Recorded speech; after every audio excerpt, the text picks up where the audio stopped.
छात्राः संस्कृतकक्षां स्वागतम्। अहं गणपति हेगडे, संस्कृत अध्यापकः, हिमांशुज्योतिकलापीठ, मल्लेश्वरं, बेङ्गळूरु।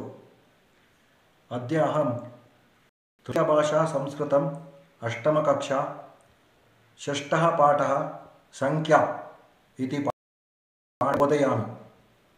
ಇವತ್ತು ನಾನು 8ನೇ ತರಗತಿಯ ತೃತೀಯ ಭಾಷೆ ಸಂಖ್ಯಾ ಎಂಬ ಪಾಠವನ್ನು ಬೋಧಿಸ್ತೀನಿ. ತಮಗೆ ಯಾರಿಗಾದರೂ ತುಂಬ ಸಂಸ್ಕೃತ ಕಷ್ಟ ಆಗ್ತಾ ಇದೆ ಅಂದರೆ ನಾನು ಆನ್ಲೈನ್ ಟ್ಯೂಷನ್ ಸಹ ತಗೊಳ್ಳೋದಕ್ಕೆ ರೆಡಿಯಾಗಿದ್ದೀನಿ. ನಾನು ಇಲ್ಲಿ ಡಿಸ್ಕ್ರಿಪ್ಷನ್ನಲ್ಲಿ ನನ್ನ ಮೊಬೈಲ್ ನಂಬರನ್ನು ಕೊಡ್ತೀನಿ. ನನ್ನನ್ನು ಸಂಪರ್ಕಿಸಿ ಮಾಹಿತಿಯನ್ನು ಪಡೀಬೋದು. ಷಷ್ಠಃ ಪಾಠ ಸಂಖ್ಯಾ, 6ನೇ ಪಾಠ ಸಂಖ್ಯಾ ಅಂತ ಹೆಸರು, ಅಂದರೆ ನಂಬರ್ಸ್. ಸಂಸ್ಕೃತದಲ್ಲಿ ನಂಬರನ್ನು ಹೇಳೋದು ಹೇಗೆ, ಆಮೇಲೆ ನ್ಯೂಮರಲ್ಸನ್ನು ಹೇಳೋದು ಹೇಗೆ ಅನ್ನೋದನ್ನು ಡಿಟೇಲ್ ಆಗಿ ತಿಳಿದುಕೊಳ್ಳೋಣ. ಭಾಷಾ ಪ್ರಯೋಗೆ ಸಂಖ್ಯಾಶಬ್ದಾನಾಂ ಸ್ಥಾನಂ ಪ್ರಮುಖಂ.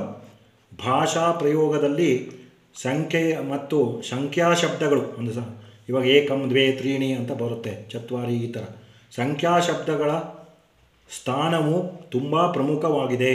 ಅಂದರೆ ನಂಬರ್ಸ್ ರೋಲು ತುಂಬ ಇಂಪಾರ್ಟೆಂಟ್ ಅಂತ ಇನ್ ಲ್ಯಾಂಗ್ವೇಜ್. ಸಂಸ್ಕೃತ ಭಾಷಾಯಾಂ ಸಂಖ್ಯಾಃ ಪಂಚದಾ ಪ್ರಯುಜ್ಯಂತೆ. ಸಂಸ್ಕೃತ ಭಾಷೆಯಲ್ಲಿ ಸಂಖ್ಯೆಗಳು ಪಂಚದಾ ಪ್ರಯುಜ್ಯಂತೆ. ಪಂಚದ ಅಂದರೆ 5 ರೀತಿಯಾಗಿ ಪ್ರಯೋಗಿಸಲ್ಪಡುತ್ತವೆ ಅಂತ. ತೇ ಸಂಖ್ಯಾ ಪ್ರಕಾರಾಃ ಅತ್ರ ಪ್ರದತ್ತಾಃ. ಆ ಸಂಖ್ಯಾ ಪ್ರಕಾರಗಳನ್ನು ಇಲ್ಲಿ ಕೊಡಲಾಗಿದೆ. ಫಸ್ಟ್ ಒನ್ನು ಸಂಖ್ಯಾವಾಚಕಾಃ, ಅಂದರೆ ನಂಬರ್ಸ್ 1 2 3 4 5 6 1 2 3 4 ಅಂತ ಹೇಳ್ತೀವಲ್ವ, ಸಂಖ್ಯಾವಾಚಕಗಳು. ಯೇ ಚ ಶಬ್ದಾಃ ಸಂಖ್ಯಾಂ ವದಂತಿ ತೇ ಸಂಖ್ಯಾವಾಚಕಾಃ. ಯಾವ ಶಬ್ದಗಳು ಸಂಖ್ಯೆಯನ್ನು ಹೇಳುತ್ತವೆಯೋ ಅವು ಸಂಖ್ಯಾವಾಚಕಗಳು ಅಂತ ಅರ್ಥ. ಅದು ಯಾವ್ಯಾವುದು ಅಂತ ನೋಡೋಣ. ಏಕಂ ಅಂದರೆ 1 ಅಂತ ಅರ್ಥ, ದ್ವೇ 2, ತ್ರೀಣಿ 3, 4 ಚತ್ವಾರಿ, 5 ಪಂಚ, 6 ಷಟ್, 7 ಸಪ್ತ ಅಥವಾ ಅಷ್ಟೌ, 2 ಫಾರ್ಮ್ಸ್ ಇದೆ. 9 ನವ, 10 ದಶ, 11 ಏಕಾದಶ, 12 ದ್ವಾದಶ, 13 ತ್ರಯೋದಶ, 14 ಚತುರ್ದಶ, 15 ಪಂಚದಶ, 16 ಷೋಡಶ, 17 ಸಪ್ತದಶ, 18 ಅಷ್ಟಾದಶ, 19 ನವದಶ ಅಥವಾ ಏಕೋನವಿಂಶತಿಃ, 20 ವಿಂಶತಿಃ, 21 ಏಕವಿಂಶತಿಃ, 22 ದ್ವಾವಿಂಶತಿಃ, 23 ತ್ರಯೋವಿಂಶತಿಃ, 24 ಚತುರ್ವಿಂಶತಿಃ, 25 ಪಂಚವಿಂಶತಿಃ, 26 ಷಡ್ವಿಂಶತಿಃ, 27 ಸಪ್ತವಿಂಶತಿಃ, 28 ಅಷ್ಟಾವಿಂಶತಿಃ, 29 ನವವಿಂಶತಿಃ ಅಥವಾ ಏಕೋನತ್ರಿಂಶತ್, 30 ತ್ರಿಂಶತ್, 31 ಏಕತ್ರಿಂಶತ್, 32 ದ್ವಾತ್ರಿಂಶತ್, 33 ತ್ರಯಸ್ತ್ರಿಂಶತ್, 34 ಚತುಸ್ತ್ರಿಂಶತ್, 35 ಪಂಚತ್ರಿಂಶತ್, 36 ಷಟ್ತ್ರಿಂಶತ್, 37 ಸಪ್ತತ್ರಿಂಶತ್, 38 ಅಷ್ಟಾತ್ರಿಂಶತ್, 39 ನವತ್ರಿಂಶತ್ ಅಥವಾ ಏಕೋನ ಚತ್ವಾರಿಂಶತ್. ಓಕೆ, 40 ಚತ್ವಾರಿಂಶತ್, 41 ಏಕಚತ್ವಾರಿಂಶತ್, 42 ದ್ವಿಚತ್ವಾರಿಂಶತ್, 43 ತ್ರಿಚತ್ವಾರಿಂಶತ್, 44 ಚತುಶ್ಚತ್ವಾರಿಂಶತ್, 45 ಪಂಚಚತ್ವಾರಿಂಶತ್, 46 ಇದು 46 ಆಗಬೇಕು, 5 ಆಗಿದೆ ಇಲ್ಲಿ, 4 ಅಂತ ಮಾಡ್ಕೊಳ್ಳಿ.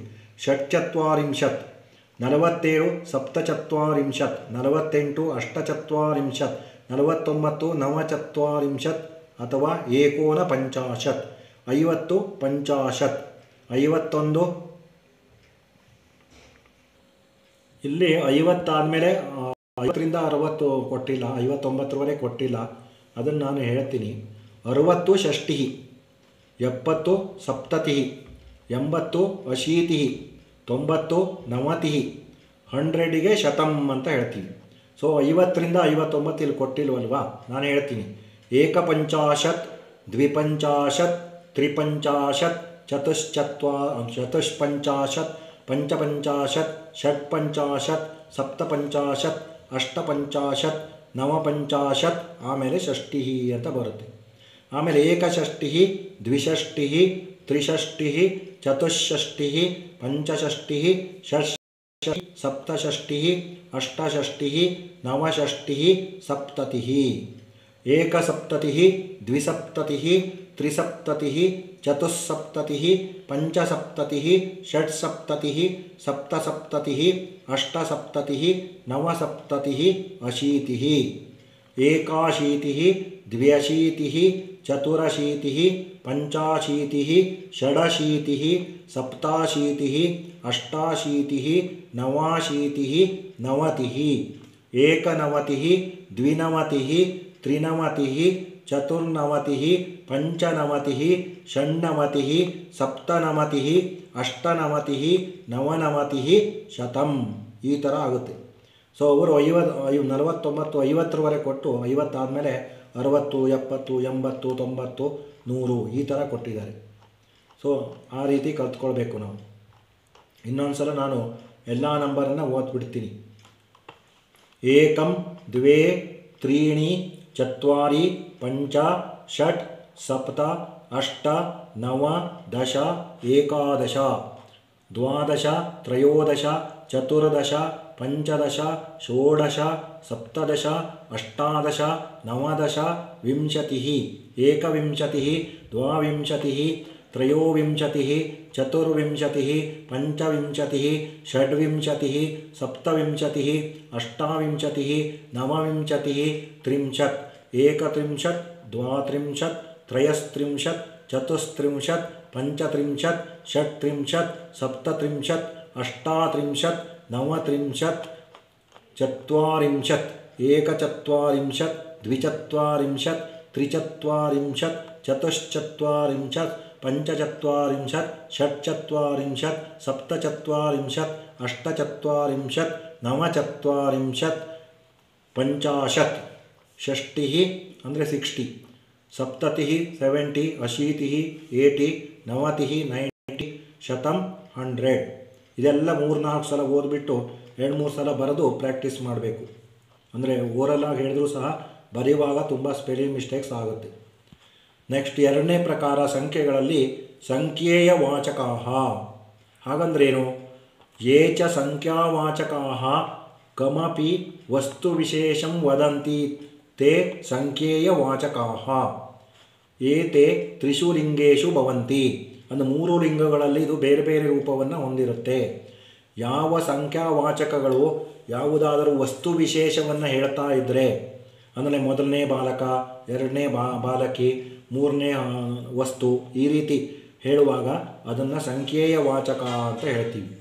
ಅಂದರೆ ಫಸ್ಟ್ ಪರ್ಸನ್, ಸೆಕೆಂಡ್ ಪರ್ಸನ್ ಆ ಥರ ಹೇಳ್ತೀವಲ್ವಾ, ಅದನ್ನು ಸಂಖ್ಯೇಯ ವಾಚಕ ಅಂತ ಸಂಸ್ಕೃತದಲ್ಲಿ ಕರಿತೀವಿ. ಅದು 3 ಲಿಂಗಗಳಲ್ಲಿಯೂ 3 ಜೆಂಡರ್ಸಲ್ಲಿ ಅದು ಬೇರೆ ಬೇರೆ ರೂಪವನ್ನು ಹೊಂದಿರುತ್ತೆ. ಇವಾಗ ಅದು 1 to 4 ಮಾತ್ರ ಬೇರೆ ರೂಪ.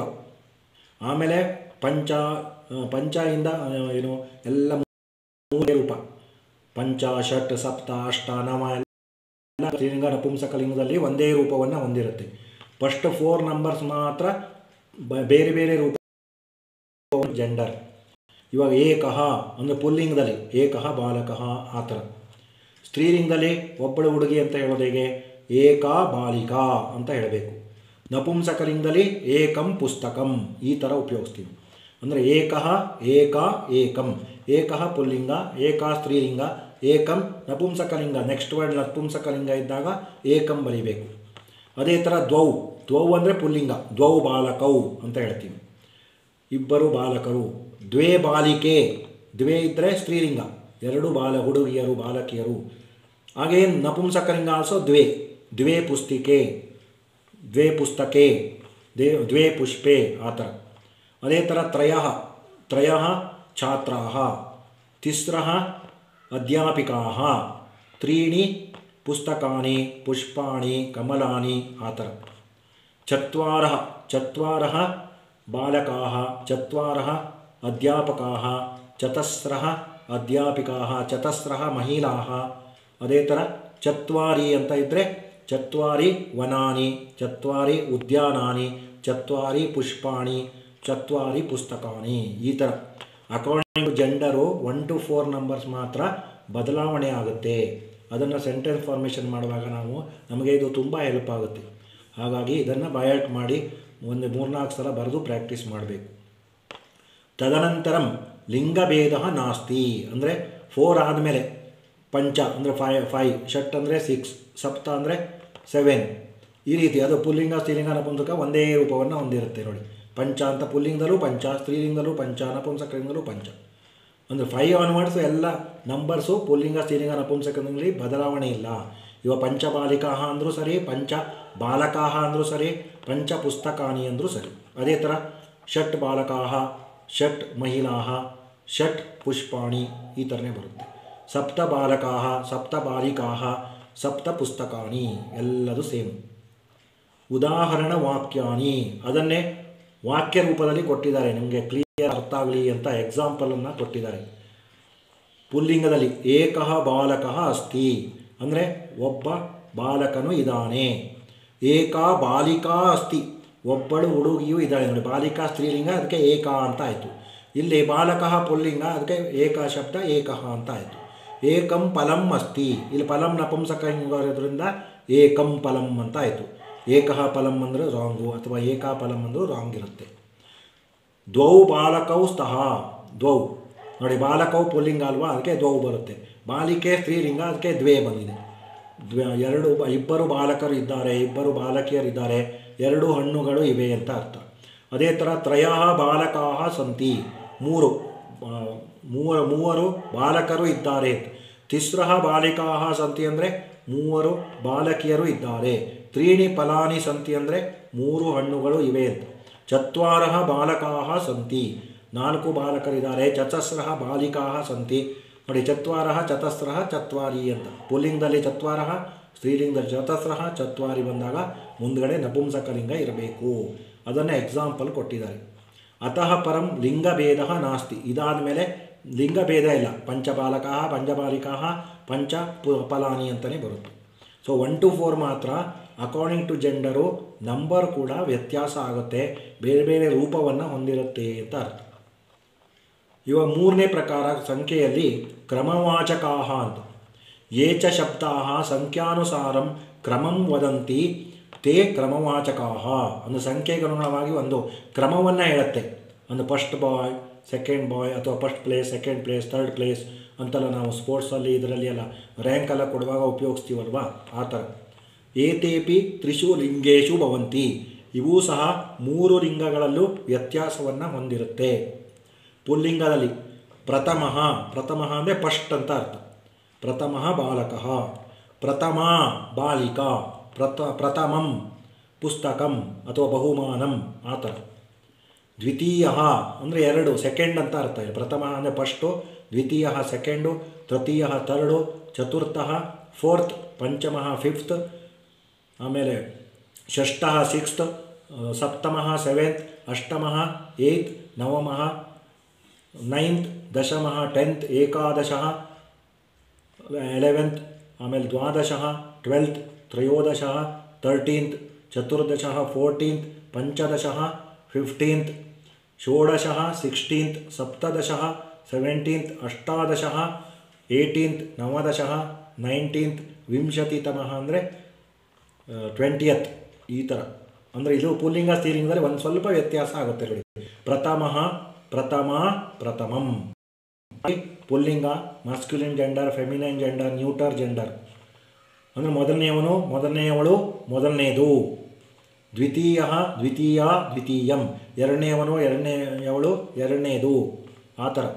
ತೃತೀಯ ತೃತೀಯಂ, ಚತುರ್ಥಃ ಚತುರ್ಥಿ ಚತುರ್ಥಂ, ಪಂಚಮಃ ಪಂಚಮಿ ಪಂಚಮಂ, ಷಷ್ಠಃ ಷಷ್ಠಿ ಷಷ್ಠಂ, ಸಪ್ತಮಃ ಸಪ್ತಮಿ ಸಪ್ತಮಂ, ಅಷ್ಟಮಃ ಅಷ್ಟಮಿ ಅಷ್ಟಮಂ, ನವಮಃ ನವಮಿ ನವಮಂ, ದಶಮಃ ದಶಮಿ ದಶಮಂ, ಏಕಾದಶಃ ಏಕಾದಶಿ ಏಕಾದಶಂ, ದ್ವಾದಶಃ ದ್ವಾದಶಿ ದ್ವಾದಶಂ, ತ್ರಯೋದಶಃ ತ್ರಯೋದಶಿ ತ್ರಯೋದಶಂ, ಚತುರ್ದಶಃ ಚತುರ್ದಶಿ ಚತುರ್ದಶಂ ಪಂಚದಶಃ ಪಂಚದಶಿ ಪಂಚದಶಂ ಷೋಡಶಃ 16ನೇವನು ಷೋಡಶಿ 16ನೇವಳು ಷೋಡಶಂ ಅಂದರೆ 16ನೇದು ಅಂತ ಅರ್ಥ ಸಪ್ತದಶಃ ಸಪ್ತದಶಿ ಸಪ್ತದಶಂ ಅಷ್ಟಾದಶಃ ಅಷ್ಟಾದಶಿ ಅಷ್ಟಾದಶಂ ನವದಶಃ ನವದಶಿ ನವದಶಂ ವಿಂಶತಿತಮಃ ವಿಂಶತಿತಮಿ ವಿಂಶತಿತಮಂ. ನೋಡಿ, ಇದೆಲ್ಲ ಕ್ರಮವಾಚಕ ಅಂತ ಕರಿತೀವಿ. ಇದನ್ನು ಕೂಡ 2-3 ಸಲ ಬರೆದು ಬಯಾಟ್ ಮಾಡಬೇಕು.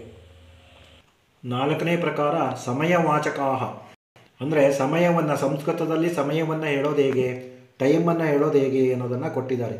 ಯೇ ಚ ಸಂಖ್ಯಾಶಬ್ದಾಃ ಸಮಯಂ ನಿರ್ದಿಶಂತಿ ತೇ ಸಮಯವಾಚಕಾಃ. ಯಾವ ಸಂಖ್ಯಾಶಬ್ದಗಳು ಸಮಯವನ್ನು ನಿರ್ದೇಶಿಸುತ್ತವೆಯೋ ಅಥವಾ ಸಮಯವನ್ನು ಹೇಳುತ್ತವೆಯೋ ತೇ ಸಮಯವಾಚಕಾಃ, ಅವು ಸಮಯವಾಚಕಗಳು ಅಂತ ಹೆಸರು. ಉದಾಹರಣೆ, ಎಕ್ಸಾಂಪಲ್, ಪಂಚವಾದನಂ ಅಂತ ಇದೆ. ಪಂಚವಾದನಂ ಅಂದರೆ 5 o'clock. ಅದೇ ಏಕವಾದನಂ ಅಂದರೆ ದ್ವಿವಾದನಂ ಅಂದರೆ 2 o'clock. ತ್ರಿವಾದನಂ ಅಂದರೆ 3 o'clock. ಈ ಥರ ತಿಳ್ಕೊಳ್ಬೇಕು. ಓಕೆ, ಒಂದು ಎಕ್ಸಾಂಪಲ್ ಕೊಟ್ಟಿದ್ದಾರೆ. ಸಪಾದ ಪಂಚವಾದನಂ ಅಂದರೆ 5:15. ನೋಡಿ, 15 ಬಂದಾಗೆಲ್ಲ ನಾವು ಸಪಾದ ಅಂತ ಸೇರಿಸಬೇಕು. 1:15 ಅಂದರೆ ಸಪಾದ ಏಕವಾದನಂ, 2:15 ಅಂದರೆ ಸಪಾದ ದ್ವಿವಾದನಂ, 3:15 ಅಂದರೆ ಸಪಾದ ತ್ರಿವಾದನಂ. ಅದೇ ಥರ ಇಲ್ಲಿ ಸಪಾದ ಪಂಚವಾದನಂ ಅಂತ ಎಕ್ಸಾಂಪಲ್ ಕೊಟ್ಟಿದ್ದಾರೆ. ಸಾರ್ಧ ಪಂಚವಾದನಂ, ಸಪೋಸ್ 5:30ಗೆ ಹೇಳೋದು ಹೆಂಗೆ ಅಂದರೆ ಸಾರ್ಧ ಅಂತ ಆ್ಯಡ್ ಮಾಡಬೇಕು. ಪಂಚವಾದನಂ ಅಂದರೆ 5 o'clock ಅಲ್ವಾ, ಸಾರ್ಧ ಆ್ಯಡ್ ಮಾಡಿದ್ರೆ 5:30 ಅಂತ ಆಗುತ್ತೆ. ಸಾರ್ಧ ಪಂಚವಾದನಂ ಅಂತ ಇದೆ. ಅದೇ ಥರ 1:30 ಅಂದರೆ ಸಾರ್ಧ ಏಕವಾದನಂ, 2:30 ಅಂದರೆ ಸಾರ್ಧ ದ್ವಿವಾದನಂ, 9:30 ಅಂದರೆ ಸಾರ್ಧ ನವವಾದನಂ, 10:30 ಅಂದರೆ ಸಾರ್ಧ ದಶವಾದನಂ. ಒಟ್ಟಾರೆ ಸಾರ್ಧ ಅಂತ ಆ್ಯಡ್ ಮಾಡೋದು ಆಯಿತು, ವಾದನಂ ಅಂತ ಸೇರಿಸಬೇಕು. ಪಾದೋನ ಷಡ್ವಾದನಂ 4:45 ಅಂದರೆ ಪಾದೋನ ಅಂದರೆ 15 minutes ಲೆಸ್ ಅಂತ. ಪಾದ ಊನ ಅಂದರೆ ಊನ ಅಂದರೆ ಲೆಸ್ ಅಂತ ಅರ್ಥ. ಪಾದ ಅಂದರೆ ಎಷ್ಟು? 1/4 ಕಡಿಮೆ ಇದೆ. ಎಷ್ಟು ಗಂಟೆಗೆ? ಷಡ್ವಾದನಂ 6 ಗಂಟೆಗೆ 15 ನಿಮಿಷ ಕಡಿಮೆ ಅಂದರೆ 5:45 ಆಗಬೇಕು. ಇಲ್ಲಿ ತಪ್ಪು ಕೊಟ್ಟಿದ್ದಾರೆ, 4:45 ಕೊಟ್ಟಿದ್ದಾರೆ. ಇಲ್ಲಾಂದರೆ ಇಲ್ಲಿ ಚೇಂಜ್ ಮಾಡಬೇಕು. ಪಾದೋನ ಪಂಚವಾದನಂ ಅಂದರೆ 4:45. ಇಲ್ಲಿ ಷಡ್ವಾದನಂ ಅಂತ ವರ್ಡಲ್ಲಿದೆ, ನಂಬರು 4:45 ಕೊಟ್ಟಿದ್ದಾರೆ. ಇಲ್ಲಿ 5 ಮಾಡ್ಕೊಳ್ಬೇಕು. ಇಲ್ಲಾಂದರೆ ಇಲ್ಲಿ 5 ಅಂತ ಚೇಂಜ್ ಮಾಡ್ಕೊಳ್ಬೇಕು. ಯಾವುದಾದ್ರು ಒಂದು ಮಾಡಬೇಕು. ಪಾದೋನ ಪಂಚವಾದನಂ ಅಂತ ಆಗಬೇಕು. ಆವಾಗ 4:45 ಆಗುತ್ತೆ. ಇವಾಗ 1:45 ಅಂದರೆ ಪಾದೋನ ದ್ವಿವಾದನಂ, 3:45 ಅಂದರೆ ಪಾದೋನ ಚತುರ್ವಾದನಂ. ಪಂಚ ಊನ ಪಂಚವಾದನಂ ಅಂದರೆ 5 ನಿಮಿಷ ಕಡಿಮೆ ಇದೆ 5 ಗಂಟೆಗೆ ಅಂತ. ಸೊ 4:55 ನೋಡಿ, ಇಲ್ಲೂ ರಾಂಗ್ ಕೊಟ್ಟಿದ್ದಾರೆ. ಪಂಚ ಊನ ಷಡ್ವಾದನಂ ಆಗಬೇಕು ಇಲ್ಲಿ ವರ್ಡ್ಸಲ್ಲಿ. ಇಲ್ಲಾಂದರೆ ನಂಬರಲ್ಲಿ ಚೇಂಜ್ ಮಾಡ್ಕೊಳ್ಳಿ, 4:55 ಆಗಬೇಕು. ಪಂಚ ಊನ 5 ನಿಮಿಷ ಕಡಿಮೆ, ಪಂಚವಾದನಂ ಅಂದರೆ 5 ಗಂಟೆ. 5 ಗಂಟೆಗೆ 5 ನಿಮಿಷ ಕಡಿಮೆ ಅಂದರೆ 4:55 ಆಗಬೇಕಲ್ವಾ. ಇವರು 5:55 ಅಂತ ಪ್ರಿಂಟ್ ಹಾಕಿದ್ದಾರೆ. ಅದು ಪ್ರಿಂಟ್ ಮಿಸ್ಟೇಕ್ ಆಗಿದೆ. ಪಂಚ ಊನ ಪಂಚವಾದನಂ ಅಂದರೆ 4:55. ಪಂಚ ಅಧಿಕ ಪಂಚವಾದನಂ ಅಂದರೆ 5 ಗಂಟೆ ಹೆಚ್ಚು, 5 ಗಂಟೆ ಆಗಿ 5 ನಿಮಿಷ ಆಯಿತು ಅಂತ. 5:5 ಪಂಚ ಅಧಿಕ ಪಂಚವಾದನಂ. ಸಪೋಸ್ 1:5 ಅಂದರೆ ಪಂಚಾಧಿಕ ಏಕವಾದನಂ, 2:5 ಅಂದರೆ ಪಂಚಾಧಿಕ ದ್ವಿವಾದನಂ, 3:5 ಅಂದರೆ ಪಂಚಾಧಿಕ ತ್ರಿವಾದನಂ. ಈ ಥರ ಕ್ಯಾಲ್ಕುಲೇಟ್ ಮಾಡಬೇಕು. ಈ ರೀತಿ ನೀವು ವಾದನಂ ಅಂದರೆ ಏಕವಾದನಂ, ದ್ವಿವಾದನಂ, ತ್ರಿವಾದನಂ, ಚತುರ್ವಾದನಂ, ಪಂಚವಾದನಂ, ಷಡ್ವಾದನಂ, ಸಪ್ತವಾದನಂ, ಅಷ್ಟವಾದನಂ, ನವವಾದನಂ, ಏಕಾದಶವಾದನಂ, ದ್ವಾದಶವಾದನಂ ಅಂತ ತಿಳ್ಕೊಳ್ಬೇಕು. ಸಪಾದ ಪಂಚವಾದನಂ, ಸಪಾದ ಏಕವಾದನಂ, ಸಪಾದ ದ್ವಿವಾದನಂ, ಸಪಾದ ತ್ರಿವಾದನಂ, ಸಪಾದ ಚತುರ್ವಾದನಂ, ಸಪಾದ ಪಂಚವಾದನಂ, ಸಪಾದ ಷಡ್ವಾದನಂ, ಸಪಾದ ಸಪ್ತವಾದನಂ, ಸಪಾದ ಅಷ್ಟವಾದನಂ, ಸಪಾದ ನವವಾದನಂ, ಸಪಾದ ದಶವಾದನಂ, ಸಪಾದ ಏಕಾದಶವಾದನಂ, ಸಪಾದ ದ್ವಾದಶವಾದನಂ ಅಂತ. ಆಮೇಲೆ ಸಾರ್ಧ 30ಗೆ ಸೇರಿಸೋದು ಹೇಗೆ ಅಂದರೆ ಸಾರ್ಧ ಏಕವಾದನಂ, ಸಾರ್ಧ ದ್ವಿವಾದನಂ, ಸಾರ್ಧ ತ್ರಿವಾದನಂ, ಸಾರ್ಧ ಚತುರ್ವಾದನಂ, ಸಾರ್ಧ ಪಂಚವಾದನಂ, ಸಾರ್ಧ ಷಡ್ವಾದನಂ, ಸಾರ್ಧ ಸಪ್ತವಾದನಂ, ಸಾರ್ಧ ಅಷ್ಟವಾದನಂ, ಸಾರ್ಧ ನವವಾದನಂ, ಸಾರ್ಧ ದಶವಾದನಂ, ಸಾರ್ಧ ಏಕಾದಶವಾದನಂ, ಸಾರ್ಧ ದ್ವಾದಶವಾದನಂ ಅಂತ. ಇಲ್ಲಿ ಎಲ್ಲವೂ ಕೊಟ್ಟಿಲ್ಲ, ನಾನು ನಿಮಗೋಸ್ಕರ ಹೇಳ್ತಾ ಇದ್ದೀನಿ. ಪಾದೋನ ಷಡ್ವಾದನಂ ಅಂತ ಇದೆ. ಪಾದೋನ ಏಕವಾದನಂ ಅಂದರೆ 12:45, ಪಾದೋನ ದ್ವಿವಾದನಂ 1:45, ಪಾದೋನ ತ್ರಿವಾದನಂ ಅಂದರೆ 2:45, ಪಾದೋನ ಚತುರ್ವಾದನಂ, ಪಾದೋನ ಪಂಚವಾದನಂ, ಪಾದೋನ ಷಡ್ವಾದನಂ, ಪಾದೋನ ಸಪ್ತವಾದನಂ, ಪಾದೋನ ಅಷ್ಟವಾದನಂ, ಪಾದೋನ ನವವಾದನಂ, ಪಾದೋದ ದಶವಾದನಂ, ಪಾದೋನ ಏಕಾದಶವಾದನಂ, ಪಾದೋನ ದ್ವಾದಶವಾದನಂ, ಪಾದೋನ ಏಕವಾದನಂ ಅಂತ ಬರಿಬೇಕು. ಪಂಚಊನ ಪಂಚವಾದನಂ ಅಂತ ಇದೆ. ಅದೇ ಥರ ಪಂಚಊನ ಏಕವಾದನಂ, ಪಂಚಊನ ದ್ವಿವಾದನಂ, ಪಂಚಊನ ತ್ರಿವಾದನಂ ಈ ಥರ ಬರ್ಕೊಂಡು ಹೋಗಬೇಕು. ಪಂಚಾಧಿಕ ಪಂಚವಾದನಂ ಇದೆ, ಪಂಚಾಧಿಕ ಏಕವಾದನಂ, ಪಂಚಾಧಿಕ ದ್ವಿವಾದನಂ, ಪಂಚಾಧಿಕ ತ್ರಿವಾದನಂ, ಪಂಚಾಧಿಕ ಚತುರ್ವಾದನಂ, ಪಂಚಾಧಿಕ ಅಂತ ಸೇರಿಸ್ರಾಯ್ತು ಎಷ್ಟು ಗಂಟೆ ಅಂತ ನೋಡಿಬಿಟ್ಟು. ಏವಮೇವ ಏಕವಾದನ ದ್ವಿವಾದನ ತ್ರಿವಾದನಾಯ ಜ್ಞಾತವ್ಯ. ಇಲ್ಲಿ ಪಂಚವಾದನ ಎಕ್ಸಾಂಪಲ್ ಕೊಟ್ಟಂಗೆ ನೀವು ಏಕವಾದನ ದ್ವಿವಾದನ ತ್ರಿವಾದನಕ್ಕೂ ಕೂಡ ಇದೇ ಥರ ಪ್ರಾಕ್ಟೀಸ್ ಮಾಡಿ ಅಂತ ಕೊಟ್ಟಿದ್ದಾರೆ. Next last one, fifth one ಪರಿಮಾಣ ವಾಚಕ ಅಂತ. ಪರಿಮಾಣ ಅಂದರೆ ಮೆಜರ್ಮೆಂಟ್, ಅಳತೆ. ಅಳತೆಯನ್ನು ಹೇಳೋದು ಹೆಂಗೆ? ಯೇ ಸಂಖ್ಯಾ ವಸ್ತು ವಿಶೇಷಸ್ಯ ಪರಿಮಾಣಂ ವದಂತಿ. ಯಾವ ಸಂಖ್ಯೆಗಳು ವಸ್ತು ವಿಶೇಷದ ಪರಿಮಾಣವನ್ನು ಅಂದರೆ ಮೆಜರ್ಮೆಂಟನ್ನು ಹೇಳುತ್ತವೆಯೋ ತೇ ಪರಿಮಾಣ ವಾಚಕ, ಅದನ್ನು ಪರಿಮಾಣ ವಾಚಕ ಅಂತ ಕರಿತೀವಿ. ಇಲ್ಲಿ ಅರ್ಧಂ ಅಂತ ಇದೆ, 1/2 ಹಾಫ್. ನೆಕ್ಸ್ಟ್ ಪೂರ್ಣಂ, ಪೂರ್ಣಂ ಅಂದರೆ 1, ಏಕಂ ಅಂತ ಸಂಸ್ಕೃತದಲ್ಲಿ. ಪಾದಂ, ಪಾದಂ ಅಂದರೆ 1/4, ಒಂದು ಕಾಲು ಭಾಗ ಅಂತ ಕನ್ನಡದಲ್ಲಿ ಹೇಳ್ತೀವಲ್ವ, ಪಾದಂ 1/4. ಪಾದೋನ ಏಕಂ, ಪಾದೋನ ಏಕಂ ಅಂತ ಕೊಟ್ಟಿದ್ದಾರೆ. ಪಾದೋನೈಕಂ ಅದು ಆ್ಯಕ್ಚುಲಿ ವೃದ್ಧಿ ಸಂಧಿ ಆಗುತ್ತೆ, ಸವರ್ಣ ದೀರ್ಘ ಮಾಡಿದ್ದಾರೆ.